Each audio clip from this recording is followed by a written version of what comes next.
What is the state of Marvel Strike Force right now? I'm discussing the outlook for 2022 with my buddy MobileGamer, and if you're ready for that, guys, find that like button. And MobileGamer, tell him what to do! Let's go smash it! ValleyFlyin.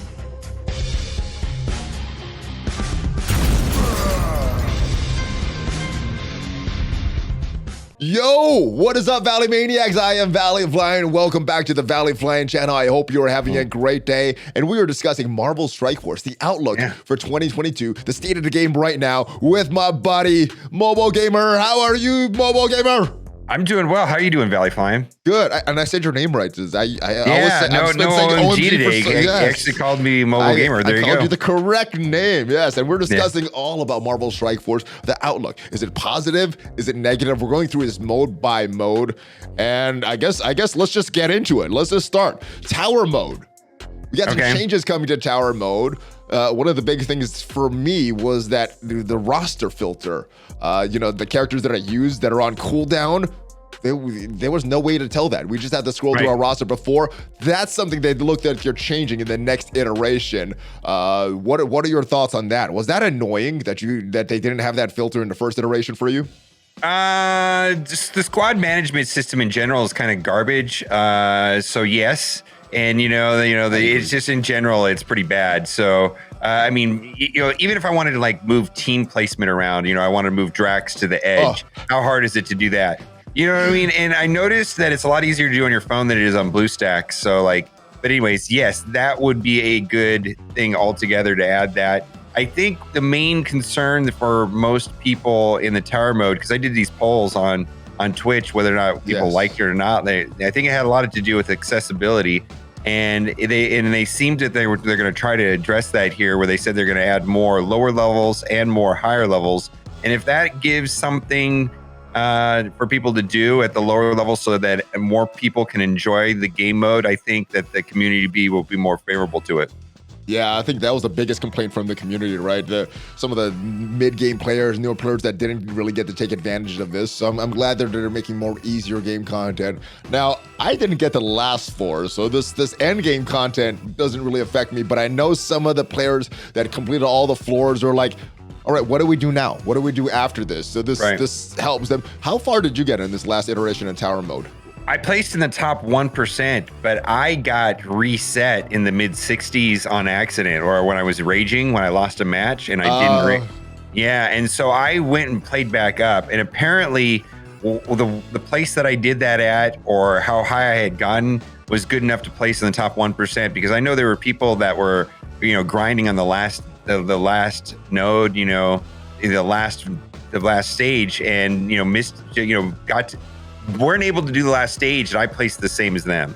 Okay, yeah. So I don't know where I placed. I got some good rewards though. I think I was like floor 50, between 55 and 58 maybe, or 65 or 60. I don't know. I got the good rewards. So for me, the difficulty, I didn't need the earlier difficulty. I don't think I needed a later difficulty, but I know a lot of the community was kind of stuck. So I'm glad that they're adding this. I'm glad they're listening. And I think those are the two biggest complaints, having the content accessible for a lot of players and then the filter. So yeah, I think this is good. I think it's a positive outlook. The next iteration looks like it is 5 to 6 weeks away as of the writing of this blog post. So as of recording this, probably about 4 to 5 weeks away, but a little over a month away. You're looking forward to this coming back, or I think what would make this game mode a lot more agreeable to me is if we had a better way of squads and saving squads and filtering that way. The addition that they're going to add is going to make it a lot better, but I think that's a problem. Now, in this game in general. Do you think they need another tab for this? Because on the first couple runs, the day 1, day 2, I was like, oh, I'm scrolling through these. The tab would be helpful. After that, though, I was really struggling to get up the floors. So I'm not sure if that would be needed for me, but at least the first couple days it would be. In the first 2 days, I'm going to have to create new teams or just do it all manually. So it's going to be a real hassle. But yeah, being tied to the Blitz, and my Blitz is not the same that I would want to use on this tower mode at all. Now, what did you do with your global teams? Because that's where I put all my tower teams. And, you can't scroll through it like you can with Blitz Mode, but I went in manually and picked those teams from that tab. Is that Yeah, I was using it off of Blitz and Blitz and War, basically. Okay. So yeah, I'm looking forward to this. This is very positive for me, and I'm glad they're extending it to a lot of players that it was not accessible for previously. Hold on, I didn't add you here. All right, the other big mode that we got so far this year is Pocket Dimension. This is kind of a limited mode. I don't know how often this is going to return. But what are your thoughts on this? I mean, the 2 runs got some pretty good rewards. Yeah, very good rewards. I think this is a very good event, not as a character release. The stars are a little stingy and kind of tied to the end of it. I don't like that part, but as an event, all these cool rewards, I love this event. What are your thoughts on this Pocket Dimension?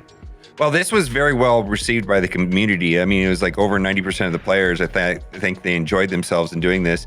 I think there were certain people that it was too easy for, but the thing that I think I like the best about this event is that if you didn't have a Mega Red, you could finish it, but you had to work for it. And I think that was kind of the big deal, because I think a lot of people were worried that they didn't have a Mega Red and they were going to be left out, and that was not the case. They were not able to auto it. They had to earn it.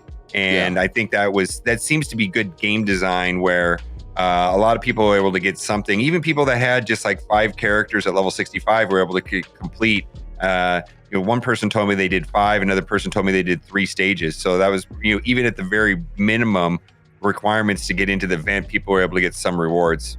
Yeah, I like this event, and I like that they communicate well. They handled the level 65 miscommunication very quickly. I think we got the notification on Saturday. Maybe it's not the best thing they could have done, but I'm glad they addressed it and not waited until Monday or Tuesday for that. I have issues with the compensation on that. I mean, there's nothing worse. Crap. Yeah, the compensation was terrible, and I like that they addressed it though. They did address it. They addressed it because I reported it, and they addressed it immediately. Pretty quickly within 24 hours of me reporting it of the issue.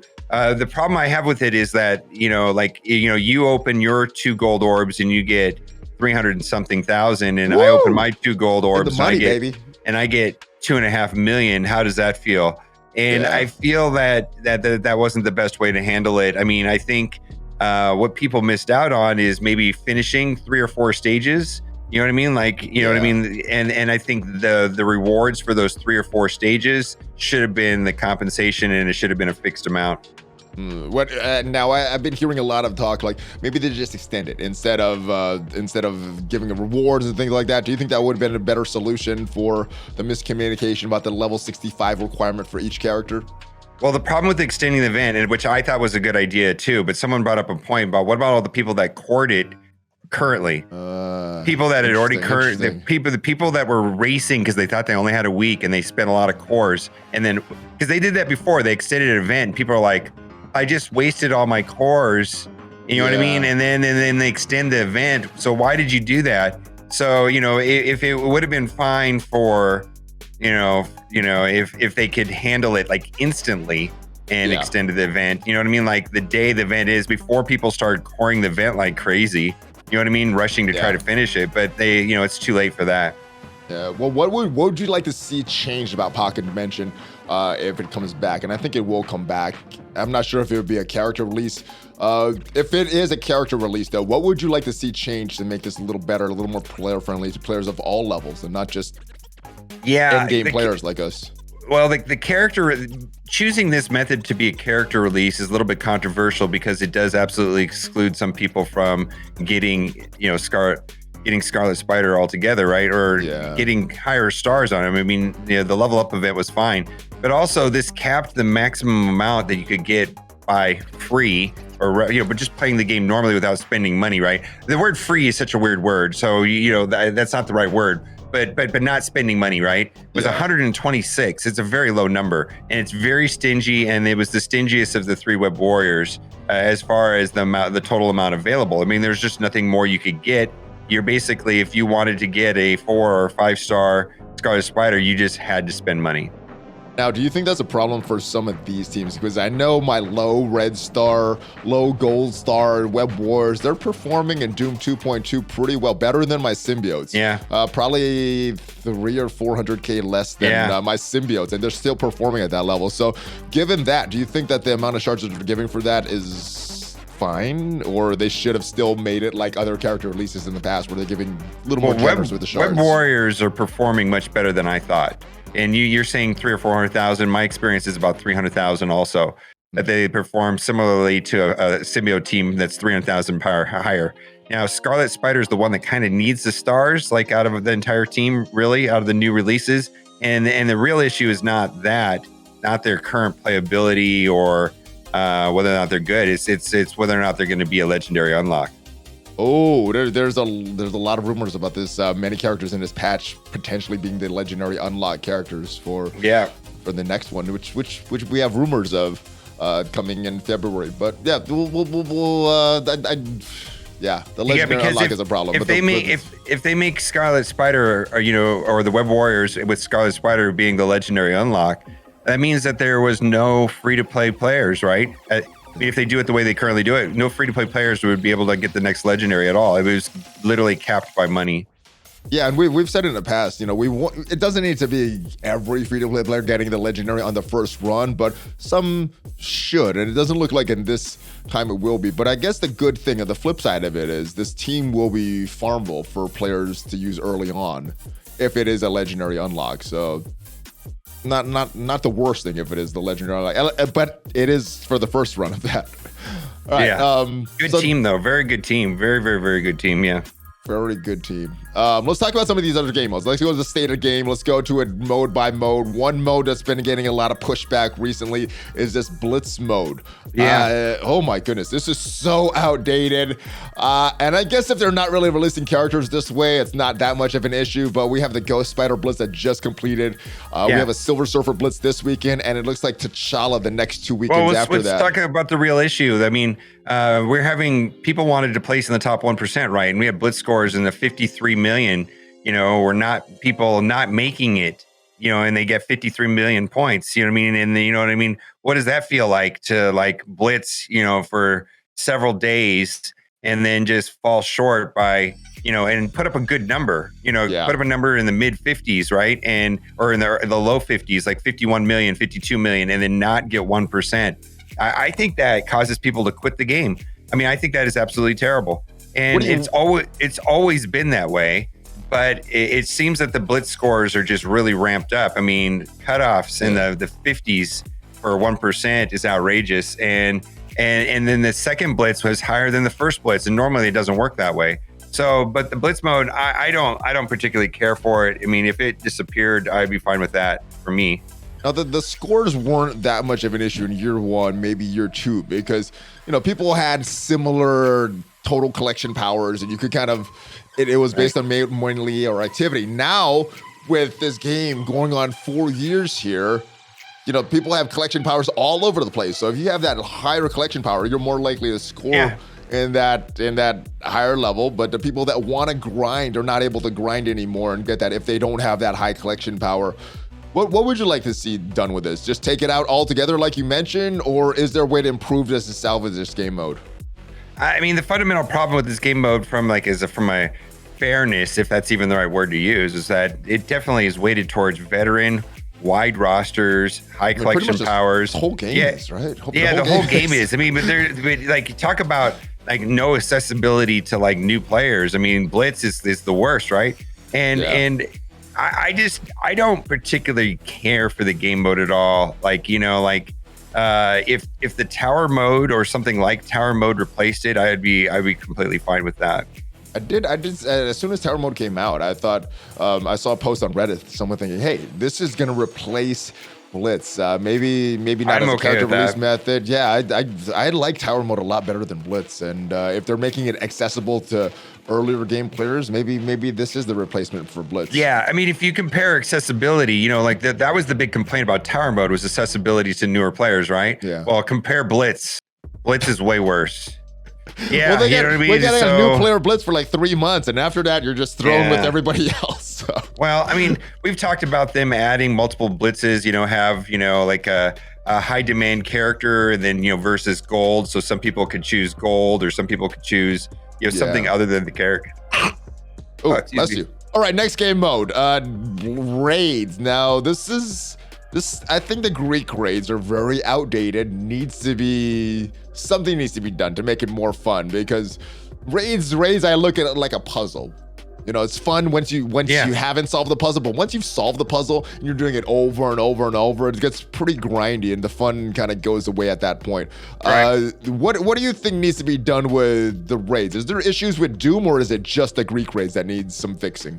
Yeah, I actually agree with you there. I don't have any issues with the Doom raids. It's actually challenging. It's hard. I mean, you get rewards, and it's not really solvable right now. We don't have the teams to solve it. Technically, it doesn't look like Tech is anytime soon either. So. Yes, but the gamma raids are super annoying, and even more specifically, the gamma raid is so unusually difficult compared to the rest of them, right?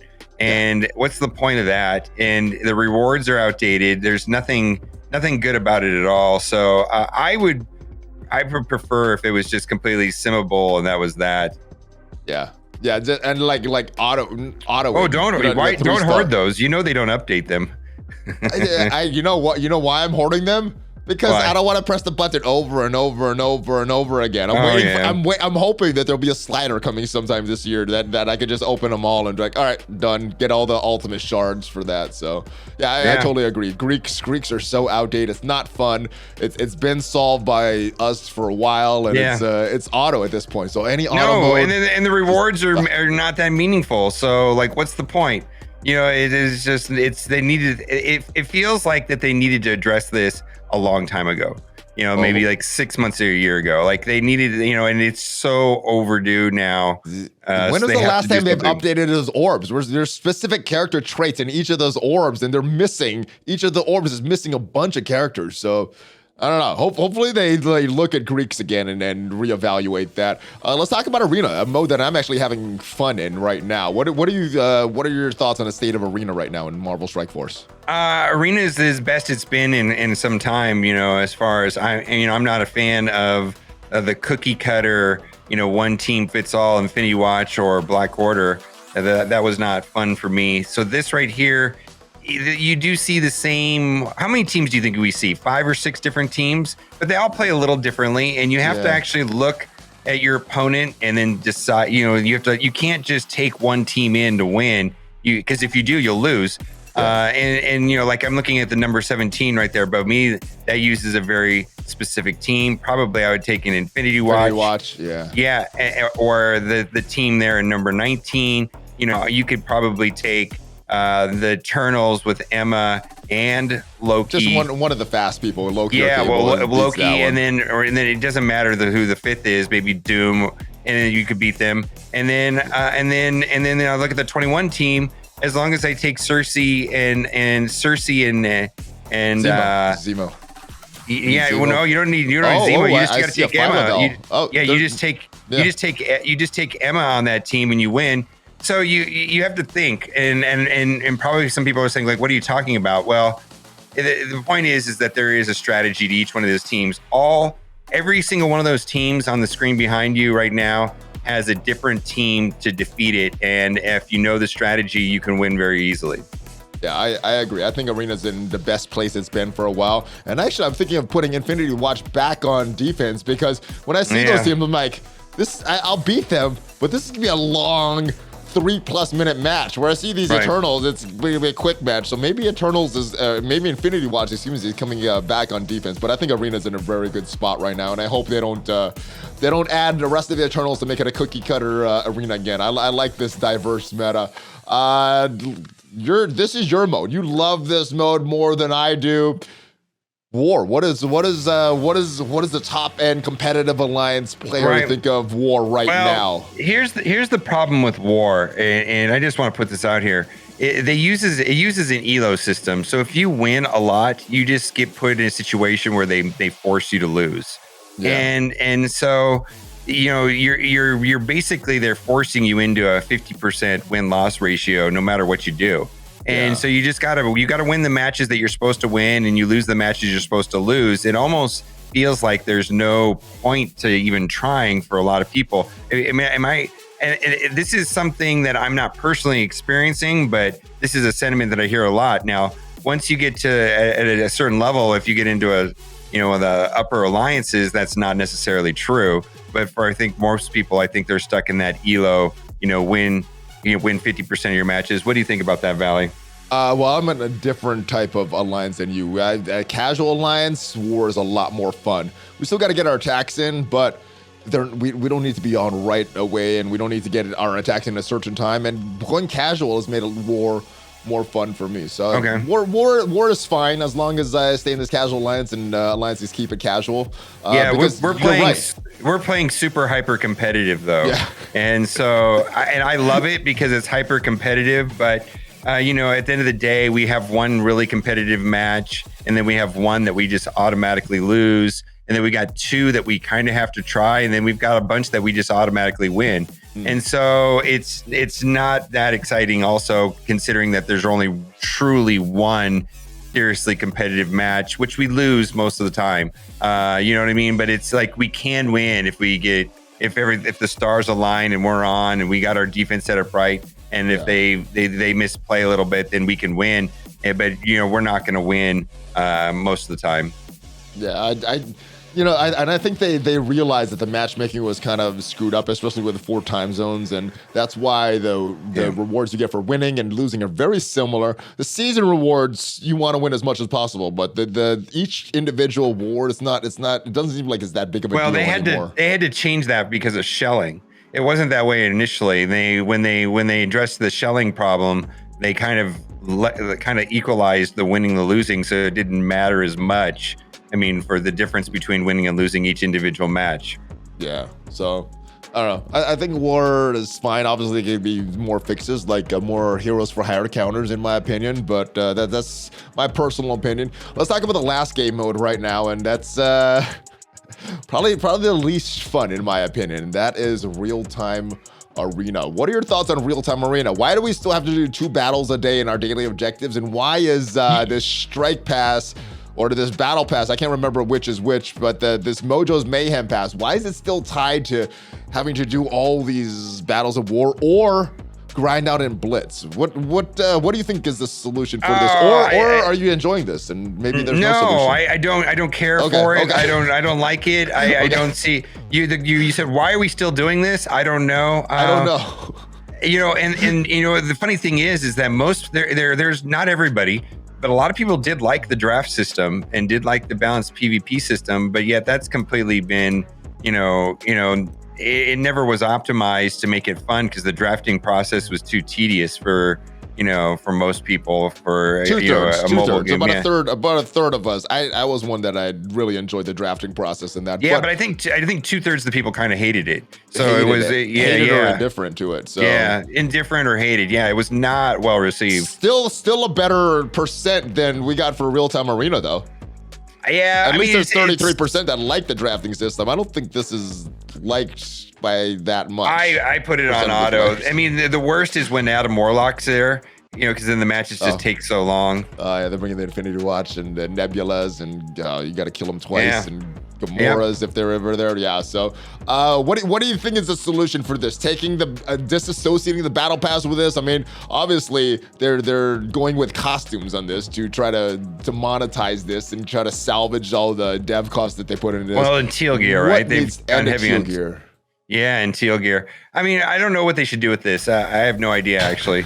I mean, if they start put the battle pass somewhere else.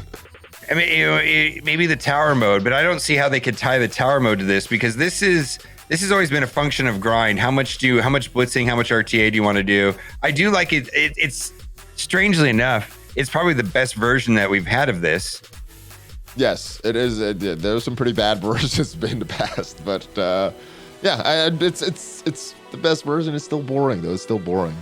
Mm-hmm. All right, I think we're going to talk a little bit more about Grand Tournament and some other things on your channel. Any final thoughts before we get out of here? State. What is your outlook for 2022?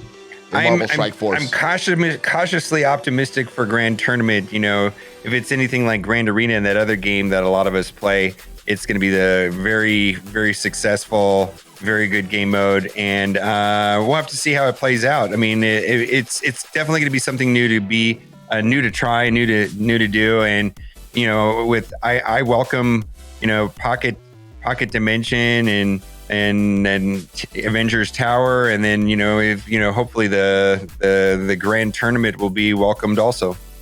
Yeah, I think the outlook for 2022 is positive in Marvel Strike Force. There are some negatives that have been existent for a while in the game, and we're talking years in the game that still need to be fixed. But I think my outlook is a lot more positive than 2021. I feel that they have a plan. I feel they're adding new game modes. I think they're focusing on fun, and we just gotta wait and see what happens with everything. So. That is it. Thank you guys for watching. We're gonna go over to MobileGamer channel now and discuss the rest of this. We're gonna discuss Grand Tournament in a little more detail. If you guys enjoyed this video, hit the subscribe button, smash that thumbs up, and ring that bell, guys. Join the notification squad. I will see you guys next time. Have a great rest of your day. Give me that fist bump before you go, MobileGamer. Oh, with the pen. ValleyFlyin, MobileGamer, out.